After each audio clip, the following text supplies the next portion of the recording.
এ মানব নাকি দানব?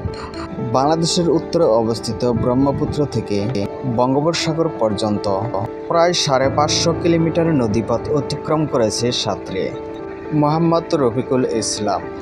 গত সোমবার বিকাল ৫টার দিকে বঙ্গোপসাগরের নির্দিষ্ট গন্তব্যে পৌঁছায় তিনি। সাথে কয়েকজন টিম মেম্বার নিয়ে রফিকুল ইসলাম প্রায় প্রতিদিন ২২ কিলোমিটার প্লাস সাঁতরিয়েছেন। টানা ২৫ দিন পর নির্দিষ্ট গন্তব্যে পৌঁছেছেন। ব্রহ্মপুত্র যমুনার ত্রিমুখ থেকে শুরু করে যমুনা পার হয়ে খরস্রোতা পদ্মা হয়ে বঙ্গোপসাগরে তিনি পৌঁছে গেছেন। বিস্তারিত এক নজর শুনে নেব। আমার রোমাঞ্চ প্রিয়তাই হয়তো আমাকে এই নদীতে নামিয়ে, সেইটার মধ্যে দিয়ে যাওয়া একটা বিরল অভিজ্ঞতা। এই অভিজ্ঞতা আমার সারা জীবনে আমার সাথে রয়ে যাবে উজ্জ্বল এক স্মৃতি হিসেবে। এই নদী আমাদের এক বিরাট সম্পদ।